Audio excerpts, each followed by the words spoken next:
Hello everyone, कैसे हैं आप सब। आई होप बहुत अच्छे होंगे और बहुत अच्छे से पढ़ाई भी कर रहे होंगे। तो आज हम स्टार्ट करते हैं अपना जो चैप्टर हमने स्टार्ट किया था, केमिकल रिएक्शंस एंड इक्वेशंस। तो उसमें मैंने केमिकल रिएक्शंस क्या होती हैं वो बता दिया था। फिर हमने डिस्कस किया था कल कि what are the characters of a chemical reaction, how we identify that a chemical reaction is happening और नॉट।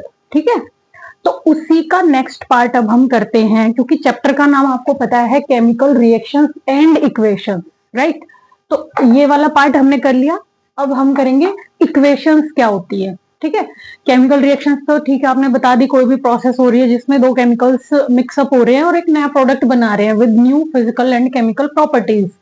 लेकिन what do you mean by chemical equation? Chemical equation क्या होती है? ठीक है, तो केमिकल इक्वेशन क्या होती है अगर आप देखो तो मैंने राइट डाउन भी कर रखा है कि representation of chemical reaction in terms of क्या, इन टर्म्स ऑफ सिंबल और फॉर्मूला। ये मैंने शायद 2 बार लिख दिया, तो ठीक है। तो क्या है, जब हम केमिकल रिएक्शन को किसमें लिख देते हैं, उसके जो भी एलिमेंट्स हैं जो रिएक्शन कर रहे हैं, हम उनके सिंबल के फॉर्म में या उसका फॉर्मूला लिख के रिप्रेजेंट करते हैं। देखो एग्जांपल से समझाती हूँ। ये क्या है, फॉर एग्जांपल एक केमिकल रिएक्शन है जिसमें हमने क्या लिख रखा है कि when magnesium reacts with oxygen it forms magnesium oxide. ये क्या है, this is the chemical reaction जिसमें हम क्या बता रहे हैं कि जो मैग्नीशियम ऑक्साइड, जो मैग्नीशियम है वो ऑक्सीजन के साथ रिएक्शन करेगा तो क्या बनाएगा, magnesium oxide. This is the chemical reaction, this is how we write chemical reaction. Now chemical equation, what is chemical equation? See, chemical equation ये है जब हम इसी चीज को सिंबल्स की फॉर्म में, किसकी फॉर्म में, सिंबल की फॉर्म में या उसका फॉर्मूला लिख देंगे। जैसे मैग्नीशियम क्या है, उसका सिंबल क्या होता है, Mg। क्या होता है, Mg। और किसके साथ रिएक्शन कर रहा है, यहाँ पे इसने लिखा केमिकल रिएक्शन में ऑक्सीजन, तो हमने इक्वेशन में क्या लिख दिया, उसका सिंबल O2। तो यही तो है, बहुत इजी है, इसमें कोई बड़ी बात है ही नहीं कि Mg प्लस O2 क्या बना दिया, MgO, जो इसने बोला मैग्नीशियम ऑक्साइड। बस इस चीज को हम सिंबल्स की या फॉर्मूलाज की फॉर्म में रिप्रेजेंट करते हैं, तो that is called chemical equation. ठीक है, तो ये होती है केमिकल इक्वेशन। अब क्वेश्चन आता है कि हम ऐसा करते क्यों हैं, हम केमिकल इक्वेशन मतलब क्यों करते हैं, ऐसा क्या बेनिफिट है हमारा। तो मैं आपको बता दूं, केमिकल इक्वेशन हम इसलिए करते हैं, एक तो इजी होता है, मतलब एट अ सिंगल ग्लांस हम देख के पहचान जाते हैं कि किसकी रिएक्शन किसके साथ हो रही है और क्या प्रोडक्ट बन रहा है। आप खुद देखो ना, आप इतना बड़ा थीसिस पढ़ोगे, इतनी लंबी लाइन कि when magnesium reacts with oxygen it forms, इतना लंबा पढ़ने का, हम पटाख से देखेंगे Mg plus O2, okay MgO बन रहा है, दैट्स इट, ये रिएक्शन हो रही है। ठीक है, एक तो ये इसका बेनिफिट है कि एट अ सिंगल ग्लांस, एक ही नजर में हमें पता चल जाता है कि व्हाट इज गोइंग ऑन, कौन सी रिएक्शन क्या हो रही है और क्या प्रोडक्ट बन रहा है, राइट। अब इसका सेकंड बेनिफिट क्या है कि हमें इतना लंबा चौड़ा लिख के नहीं बताना पड़ता। अब आप लिख रहे हो, राइट डाउन कर रहे हो, लैब में कोई रिएक्शन कर रहे हो, तो आप इतनी लंबी लंबी चीजें लिखोगे कि okay potassium hydroxide reacts with hydrochloric acid and this. इतनी लंबी लाइन लिखने की जरूरत नहीं है ना, आप कोड वर्ड में लिखो। एक टाइप से ये कोड वर्ड ही है इसका कि आप सिंबल की फॉर्म में लिखो, दैट्स इट, 1 सेकंड का काम है। तो टाइम सेविंग भी है, ठीक है, और इजी भी है। ठीक है, और इसका एक और अच्छा बेनिफिट है जो आपकी एनसीईआरटी में नहीं दे रखा, लेकिन मैं आपको बताती हूँ कि आपको पता है दुनिया में बहुत सारी लैंग्वेजेस है। ठीक है, इतनी वेरिएशन है लैंग्वेजेस में, तो आप लोकल लैंग्वेजेस देख लोगे तो अलग है, और आप कंट्री में कहीं और चले जाओ, इतनी इतनी उन सबकी अपनी लैंग्वेजेस हैं।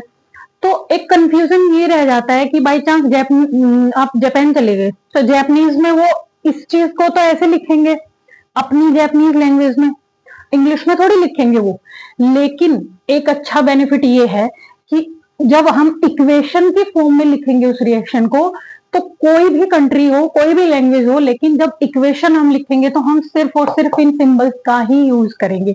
मैग्नीशियम का सिंबल अगर Mg है तो वो इंडिया में भी Mg है, वो जापान में भी, जर्मनी में, कोई भी कंट्री है, symbols are same for all the elements. ठीक है, ऑक्सीजन का O2 यहाँ भी है, यूके में भी है, अमेरिका में भी है। ठीक है, तो this is how we use chemical equation to simplify its study या to simplify the studies of chemical reactions. तो ये बहुत अच्छा बेनिफिट है एक इसका, ठीक है। अब ये तो नहीं हिंदी में हम एम जी का हम ग मग लिख देंगे या ऑक्सीजन का ओ टू लिख देंगे, ऐसे थोड़ी होता है, नहीं, सिंबल्स सेम रहेंगे। तो इक्वेशंस का एक बहुत अच्छा बेनिफिट ये है कि ये जो लैंग्वेज बैरियर है उसको खत्म करता है, ठीक है। तो ये तो हो गया इसके यूजेस, किसके, केमिकल इक्वेशंस के। अब बात आती है क्या, अब मैं इसको इरेज कर रही हूं,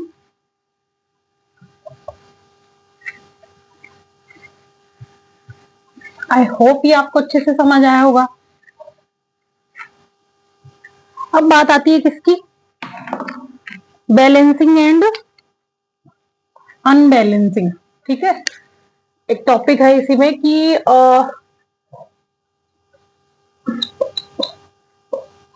बैलेंस्ड इक्वेशंस क्या होती हैं एंड अनबैलेंस्ड इक्वेशंस क्या होती हैं, बताओ आप।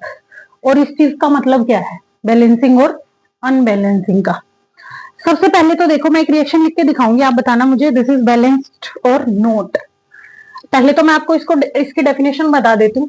बैलेंस्ड इक्वेशन वो होती है जहां पे क्या होगा, number of atoms is equal on both sides, मतलब प्रोडक्ट और रिएक्टेंट, राइट।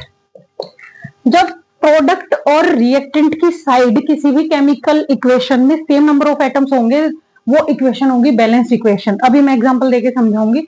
और वहीं पे जब अनबैलेंस्ड कब होंगे, जब जो नंबर ऑफ एटम्स हैं एलिमेंट के वो क्या होंगे,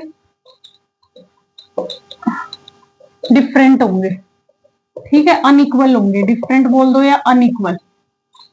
तो this is called unbalanced equation. अब मैं आपको इसको एक उसमें लिख के ही दिखा देती हूँ इक्वेशन में, फिर बहुत अच्छे से समझ आ जाएगा कि क्या है अनबैलेंस्ड इक्वेशन और क्या है बैलेंस्ड इक्वेशन। देखो, बैलेंस्ड इक्वेशन का एक बहुत अच्छा एग्जांपल है, जैसे कि मैं बोलूं आपको, जिंक ने किसके साथ रिएक्शन करी,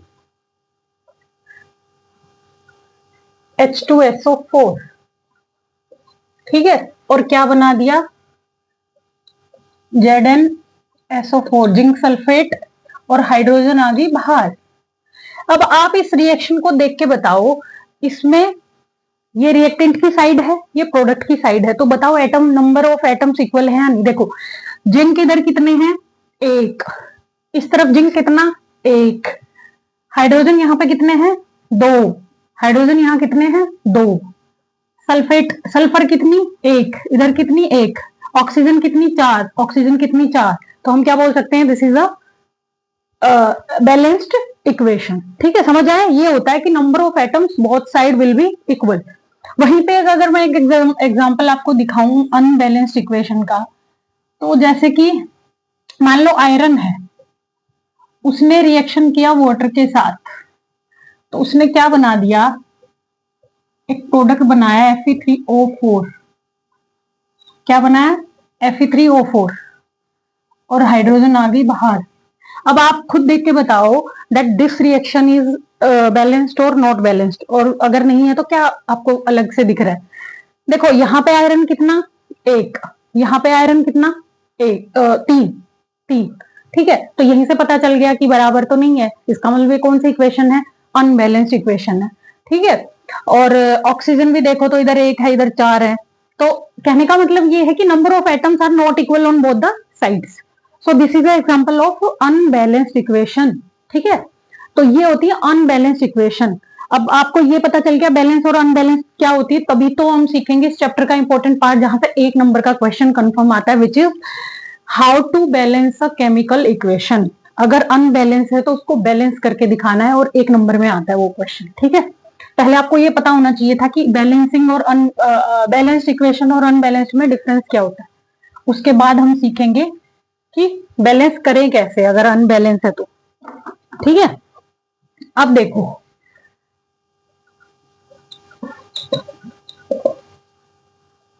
बैलेंसिंग कैसे करते हैं? पहले बात तो हम करते क्यों हैं, अगर मैं क्वेश्चन पूछूं व्हाई, हम क्यों करते हैं balancing.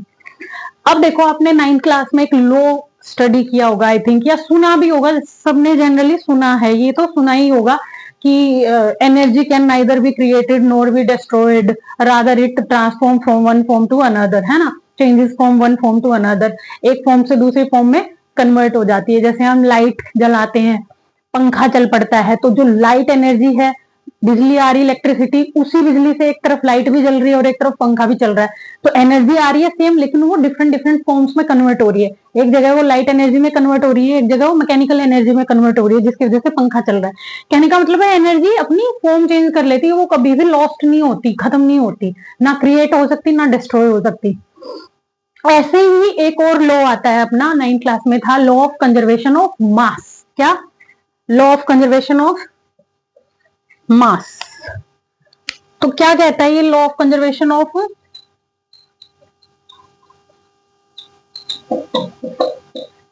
Law of conservation of mass, या मैटर भी बोल सकते हो आप इसको। ये कहता है कि जब भी कोई केमिकल इक्वेशन होगी तो उसकी रिएक्टेंट की साइड और उसकी प्रोडक्ट की side mass will always be equal. ठीक है, क्या होगा? मास हमेशा इक्वल होगा। अगर कोई भी केमिकल इक्वेशन इस लॉ को फॉलो कर रही है, that means it's this is a perfect example of balanced equation, और यही बैलेंसिंग ही होना जरूरी है। अदरवाइज अगर कोई reaction law of conservation of मास को फॉलो नहीं कर रही, that will be called unbalanced chemical equation, और उसका हमारी केमिस्ट्री में कोई यूज नहीं है, कोई पर्पज नहीं है उसका, और वो यूजलेस है। ठीक है, क्योंकि वो उस लॉ को फॉलो नहीं कर रही, तो दैट मीन्स ये रॉन्ग है, ये गलत है वो इक्वेशन से। ठीक है, तो क्यों रॉन्ग है वो भी मैं आपको समझाती हूँ, अभी देखो। अच्छा, law of conservation of mass क्या कहता है?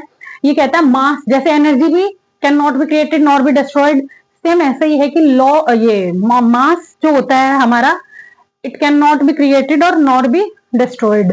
ये ना तो क्रिएट कर सकते ना ही डिस्ट्रॉय कर सकते। कैसे? दो तरह से एग्जांपल देके समझाऊंगी, ध्यान से देखना। मान लो एक रिएक्शन है, मैंने बताया H2 प्लस O2 मिलके क्या बना रहे हैं? वाटर। अब आप बताओ, यहाँ पे हाइड्रोजन कितनी? दो, यहाँ दो, ठीक है। यहाँ ऑक्सीजन कितनी है? यहाँ दो है, यहाँ एक है। तो इसका मतलब कहाँ गई ऑक्सीजन? ये तो आपने क्या कर दिया? डिस्ट्रॉय कर दी ना। इसका मतलब डिस्ट्रॉय कर दी वो चीज। यहाँ पे नंबर ऑफ एटम्स बराबर है ही नहीं, इसका मतलब मास भी बराबर नहीं है। तो आपने तो इसका मतलब मास को क्या कर दिया? खत्म, डिस्ट्रॉय। तो फिर बताओ ये क्या पॉसिबल है नेचर में? क्योंकि ये तो एक सर्वमान्य यूनिवर्सल लॉ है, यूनिवर्सल ट्रूथ है कि मास जो है वो कंजर्वेशन को फॉलो करता है, वो कभी भी क्रिएट और डिस्ट्रॉय नहीं हो सकता। तो बताओ ये रिएक्शन अब गलत हुई या सही? गलत हुई ना। This is unbalanced equation. तो अब हम क्या करेंगे? इसको बैलेंस करने के लिए एक और रिएक्शन दिखाती हूँ। जैसे कि एल्यूमिनियम है, वो क्लोरीन के साथ रिएक्शन कर रहा है। ठीक है, क्या बना रहा है वो? एल्यूमिनियम क्लोराइड AlCl3 ये बनाता है। अब आप देखो, यहाँ पे एल्यूमिनियम एक है, लेकिन क्लोरीन यहाँ दो थे, यहाँ तीन, अपनी मर्जी से यहाँ दो एटम है, यहाँ पे तीन कर दिए। इसका मतलब आपने अपने आप क्रिएट कर दिया। देखो, यहाँ तो मैं कह रही थी ऑक्सीजन डिस्ट्रॉय कर दिया आपने, इसका मतलब यहाँ पे आपने क्रिएट कर दिया। Is it possible? क्या हम मास को क्रिएट कर सकते हैं या डिस्ट्रॉय कर सकते हैं अपनी मर्जी से? नहीं। यही तो बात कह रही है लॉ ऑफ कंजर्वेशन ऑफ मास, और यही इसी फॉर्मूला पे बेस्ड है हमारी बैलेंसिंग ऑफ केमिकल इक्वेशंस। ठीक है, तो ये भी गलत है और ये भी गलत है। अब इनको तरीका सीखेंगे, ये मैंने बता दिया क्यों गलत है, और इस पे क्वेश्चन पूछ लेता है कि कौन सा लॉ को फॉलो करती हैं, बैलेंस्ड केमिकल इक्वेशंस होती हैं वो, तो लॉ ऑफ कंजर्वेशन ऑफ मास को फॉलो करती है। और हमारी जो अनबैलेंस्ड इक्वेशंस होती है ना, जो ऐसी अनबैलेंस्ड इक्वेशंस होती है, उनको हम कौन सी इक्वेशन बोलते हैं फिर? Skeletal, skeleton equation. ठीक है, ये सिर्फ स्ट्रक्चरल इक्वेशन, एक ढांचा होता है, बाकी का फिर हम इसको बैलेंस करके हमारी ओरिजिनल इक्वेशन बनाते हैं जो सही है, जो ठीक है। ठीक है, तो स्केलेटन इक्वेशन दूसरी अपनी अनबैलेंस्ड इक्वेशन का ही नाम होता है, अगर पूछ ले तो ये भी ध्यान रखना। ठीक है, फर्जी इक्वेशन एक तरह से। अब आते हैं हम, चलो ठीक है, अगर अनबैलेंस्ड है इक्वेशन तो अब इसको बैलेंस कैसे करें? This is the most important part of this chapter कि how we balance the chemical equation. ठीक है, बैलेंसिंग करना मोस्ट इंपॉर्टेंट है, आना चाहिए आपको। बैलेंसिंग करने के मैं आपको कुछ रूल बता दूं पहले तो, अगर आप याद रखो तो। देखो, कोई भी रिएक्शन होगी उसमें दो एलिमेंट्स मिलेंगे, तो आपको सबसे पहले क्या करना है, अगर उसमें जो भी मेटल कंपोनेंट्स दिख रहे हैं, मेटल के जो आइटम्स दिख रहे हैं, एलिमेंट दिख रहे हैं, पहले उसको बैलेंस करो। उसके बाद आप नॉन मेटल को बैलेंस करो। उसके बाद आप ऑक्सीजन है, हाइड्रोजन है, तो पहले ऑक्सीजन को करो, फिर हाइड्रोजन को। ये चार ही मिलेंगे मेनली। और आप अगर ये फॉलो कर लेते हो तो बहुत मतलब टाइम बच जाएगा, और कुछ नहीं है, आप जल्दी कर लोगे। ठीक है, जैसे कि एक एग्जांपल देती हूँ मैं आपको, जैसे कि N2 plus H2 give rise to ammonia which is NH3। अब आप बताओ क्या ये रिएक्शन बैलेंस है?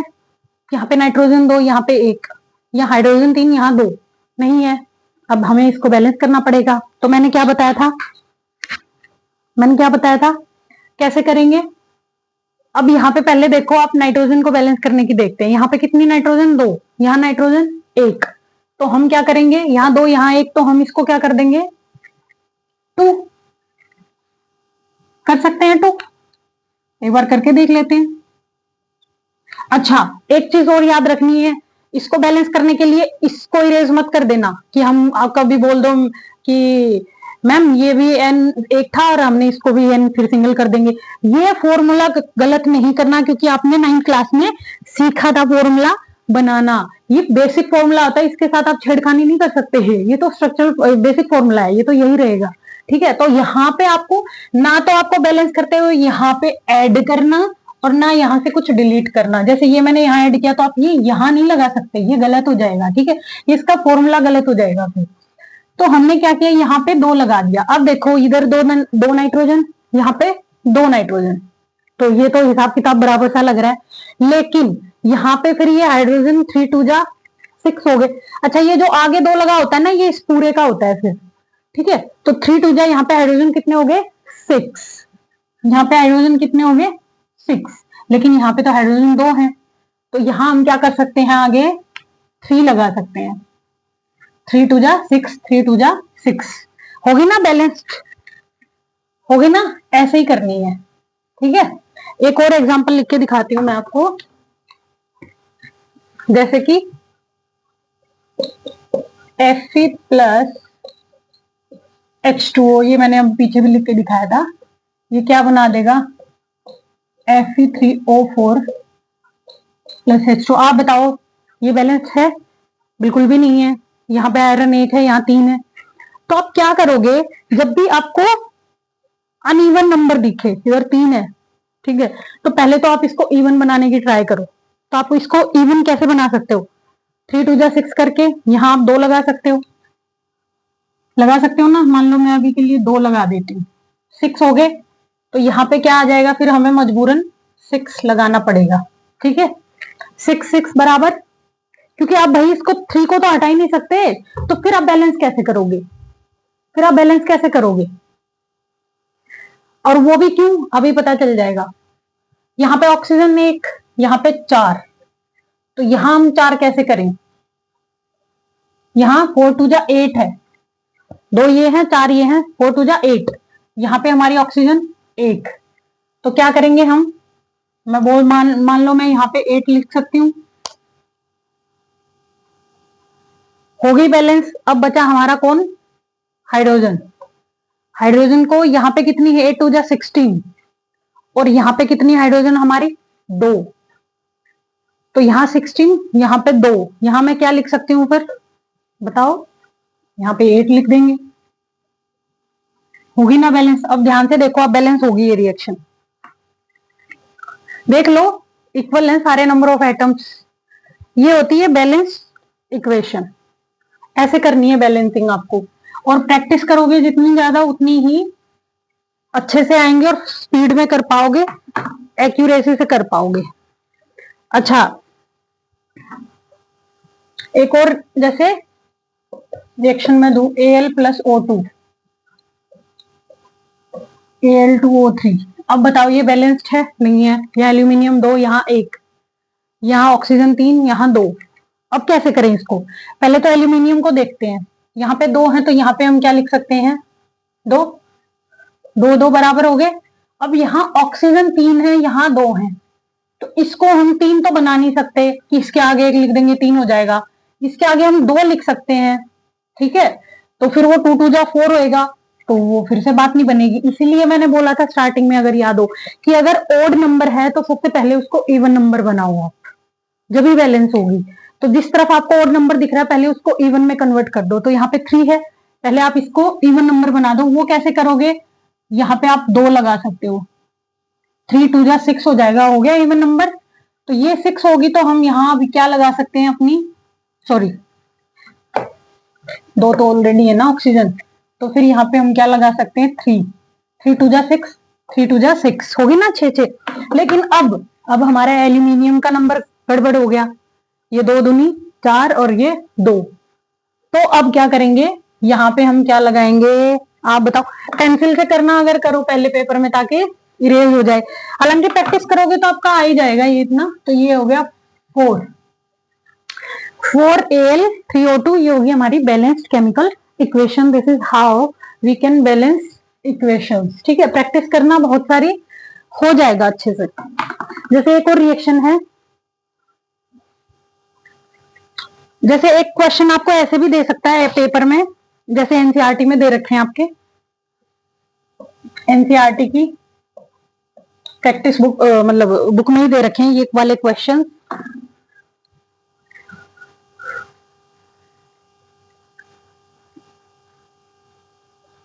ये कह रहा है hydrogen gas combines with nitrogen gas to form ammonia। देखो इसने क्या लिख दिया? To form ammonia. ये ऐसे लिख के दे देगा। ये क्या लिख रखा है अब आप मुझे बताओ? ये उसने केमिकल रिएक्शन की फॉर्म में लिख दिया, तो पहले आपको इसको इक्वेशन में कन्वर्ट करना पड़ेगा, देन आप उसको बैलेंस करोगे। ठीक है, तो इसमें आपको 9th क्लास वाले वो फॉर्मूला बनाने याद करने पड़ेंगे, जैसे आपने 9th क्लास में सीखा था फॉर्मूलाज कैसे बनाते हैं। क्योंकि ऐसे कंपाउंड का नाम दे दिया हाइड्रोजन, आपको पता होना चाहिए कि हाइड्रोजन का फॉर्मूला होता है H2। ठीक है, ये तो खैर छोटा है, आगे बड़ा कंपाउंड हो जैसे बेरियम क्लोराइड, सोडियम क्लोराइड, तो उसको आप कैसे सही फॉर्मूला बनाओगे तभी कर पाओगे। तो इसके लिए मस्ट है आप एक बार 9th क्लास की प्रैक्टिस करना फॉर्मूला बनाने की फिर से। तो अब देखो इसको कैसे लिखोगे आप? पहले तो आप इसको केमिकल इक्वेशन बनाओ। क्या बनाओगे? Chemical equation. कैसे? हाइड्रोजन का H2 हमें पता है फॉर्मूला, और किसके साथ कंबाइन कर रही है? नाइट्रोजन मतलब N2, और क्या बना रही है? हमारी अमोनिया होती है NH3। क्या होती है? NH3। अब देखो हाइड्रोजन यहाँ पे तो 2 है, यहाँ 3 है, होगी ना गड़बड़? यहाँ 2 नाइट्रोजन, मतलब ये बैलेंस नहीं है। अब इसको बैलेंस भी करना है, ऐसे आ रहे हैं आपके क्वेश्चंस। तो क्या करोगे आप? देखो यहाँ नाइट्रोजन 2, यहाँ नाइट्रोजन 1, हम यहाँ पे 2 लगा सकते हैं, हो गए ना बराबर। अब यहाँ हाइड्रोजन कितने हो गए? 3 2 जा 6, यहाँ पे 2 है तो यहाँ आगे 3 लगा दो, हो गई बैलेंस। कितनी सिंपल है, एक स्टेप की है। ठीक है, तो ऐसे ही एक और रिएक्शन दे रखी है आपकी, एनसीईआरटी के क्वेश्चन है, देख लेना आप, प्रैक्टिस कर लेना जितनी ज्यादा हो सके। वो कह रहा है कि sorry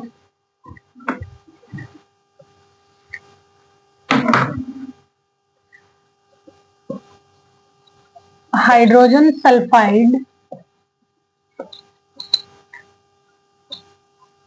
burns in air to form water and sulphur dioxide. यहीं पे लिख देती हूं मैं, सल्फर डाइऑक्साइड। अब देखो अगेन ये आपको केमिकल रिएक्शन की फॉर्म में दे दिया, पहले इसको इक्वेशन बनाओ। तो इक्वेशन बनाते हुए क्या करना है आपको?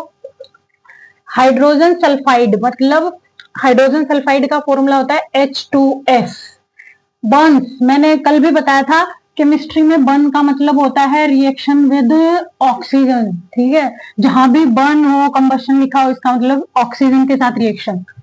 तो H2S प्लस में ऑक्सीजन का फॉर्मूला O2 लिख लोगे। अब देखो क्या बना रही है ये, वाटर H2O प्लस में सल्फर डाइऑक्साइड SO2। अब आप देखो ये बैलेंस्ड है या अनबैलेंस्ड। हाइड्रोजन दो हैं, हाइड्रोजन दो हैं, ठीक है। सल्फर एक है, सल्फर एक है, ठीक है। ऑक्सीजन दो हैं, यहां ऑक्सीजन दो और एक, ये तीन है। तो क्या अनबैलेंस्ड है हमारे पास, ऑक्सीजन के एटम्स ऊपर नीचे हैं। तो अब हम बैलेंस करेंगे कैसे, तो देखो ऑक्सीजन से ही शुरुआत कर देते हैं। यहाँ पे ऑक्सीजन टोटल 3 है, यहाँ पे 2 है। पहले मैंने बताया था कि अगर 3 मतलब इवन नंबर नहीं है, अगर ओड नंबर है तो पहले इसको इवन नंबर में कन्वर्ट करो। तो कैसे कर सकते हो वो आप बताओ। यहाँ पे हम क्या लिख सकते हैं, यहाँ हम 2 लगा सकते हैं। 2 लगा देंगे तो कितनी बन जाएगी, 2 2 जा,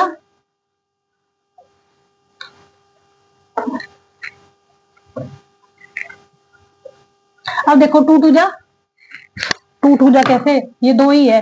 2 ऑक्सीजन 4, और इधर ऑक्सीजन कितनी 2, तो यहाँ भी हम 2 लगा देंगे, होगी ना बैलेंस।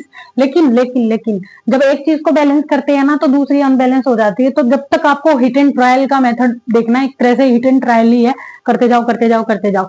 लेकिन आपकी स्पीड होनी चाहिए, एक्यूरेसी होनी चाहिए। जब भी एग्जाम में, ये तो है नहीं 10 मिनट एक क्वेश्चन में लगा दोगे आप। तो ये वाली जो चीज है बैलेंस करना, ये आप जितना प्रैक्टिस करोगे उसी से आएगी। तो क्या करोगे फिर आप, अब देखो यहाँ पे हाइड्रोजन होगी 4, यहाँ हाइड्रोजन कितनी 2, तो कैसे, अब इसको तो आप 4 से 2 कर नहीं सकते, यहीं पे आपको ऐड करना पड़ेगा। ये 2 दूनी 4, 2 2 जा 4 हो गया। अब गड़बड़ एक चीज और होगी हमारी, sulphur.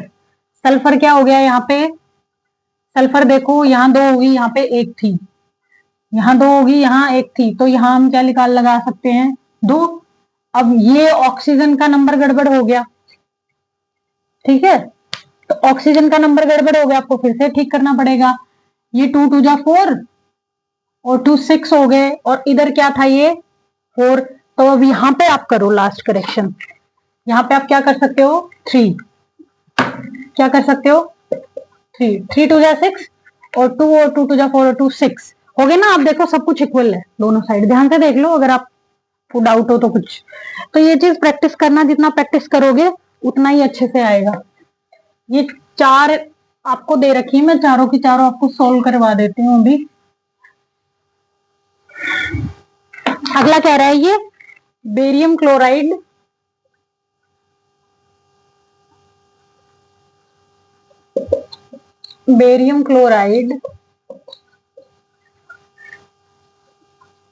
reacts with aluminium sulfate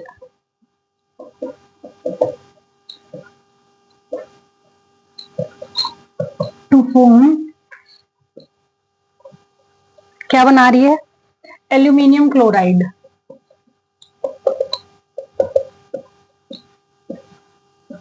and barium sulphate, ठीक है।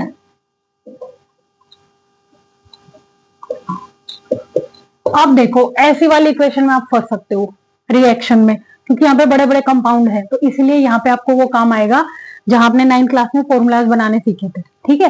तो आप क्या कर दोगे, अब आप इसका फॉर्मूला लिखोगे। देखो पहले तो आप इसको इक्वेशन बनाओ, कैसे, बेरियम क्लोराइड, तो क्या लिखोगे BaCl, बेरियम क्लोराइड प्लस किसके साथ रिएक्शन कर रहा है, एल्यूमिनियम सल्फेट,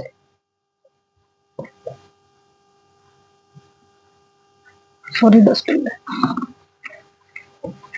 थोड़ा स्पेस देना पड़ेगा। बेरियम क्लोराइड प्लस में एल्यूमिनियम सल्फेट,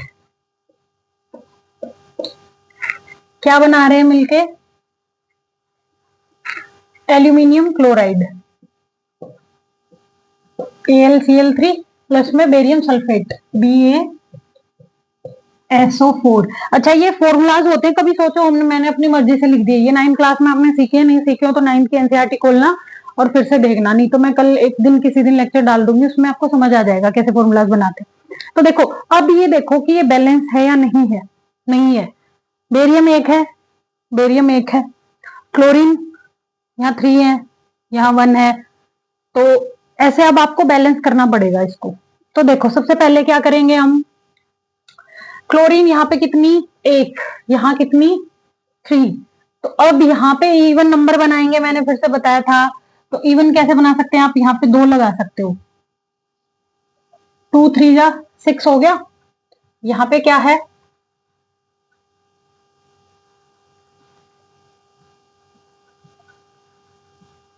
ये 2 3 जा 6, यहाँ पे क्लोरीन को क्या कर देंगे फिर हम, 6 BaCl। ठीक है। अब देखो यहाँ पे एल्यूमिनियम कितना हो गया, 2। एल्यूमिनियम यहाँ कितना, 2, बैलेंस्ड। अब देखो बेरियम कितना हो गया, बेरियम यहाँ पे 1, यहाँ पे 6, कितने हो गए यहाँ पे, 6। तो हम यहाँ 6 लगा दें एक बार। अब देखो और क्या चीज गड़बड़ लग रही है आपको, अब आते हैं इस वाले पार्ट पे, सल्फेट। अब देखो यहाँ पे कितने ऑक्सीजन और कितने सल्फर हैं, 4 3 जा 12। तो यहाँ पे ऑक्सीजन कितने, 12। यहाँ पे कितने हो गए ऑक्सीजन, 24। तो ये गड़बड़ हो गया एक तो, यहाँ पे ऑक्सीजन कितने हैं, 12, और यहाँ 6 4 जा 24 हो गए ऑक्सीजन जो है। तो एक तो ये करना है हमें ये, और क्या बच गया, सल्फर यहाँ कितने हैं, 3, और यहाँ सल्फर कितने हैं, 6। तो एक ये बच गई गड़बड़। तो दोनों ही चीजों को अगर हम 2 से मल्टीप्लाई कर देंगे, क्योंकि यहाँ पे सल्फर 6 है और यहाँ पे सल्फर 3 है, तो सल्फर को 3 2 जा कर देंगे तो 6 आ जाएगा, और ऑक्सीजन को 12 2 जा कर देंगे वही। तो यहाँ पे हम क्या लगा सकते हैं, इस 2 लगा सकते हैं पूरे के आगे। अब देखो सल्फर कितना हो गया, 3 2 जा 6, 6 सल्फर है, यहाँ हो गया बैलेंस। और ऑक्सीजन कितना हो गया बताओ, 12 2 जा 24, 6 4 जा 24, बैलेंस्ड। ठीक है, ये हो गया बैलेंस। लेकिन लेकिन लेकिन छोड़ना नहीं है, फिर से देखो कुछ चीज और फिर से अनबैलेंस्ड हुई है, और वो क्या है हमारा, एल्यूमिनियम 2 2 जा 4, लेकिन यहाँ पे एल्यूमिनियम क्या है, 2। तो अब बात आ गई, हम क्या करना पड़ेगा, इसको हमें 4 करना पड़ेगा। ठीक है, 4 कर दिया तो एल्यूमिनियम बैलेंस हो गया, तो क्लोरीन गड़बड़ आ गई। क्लोरीन कितने हो गए, 4 3 जा 12, और यहाँ पे क्लोरीन कितने,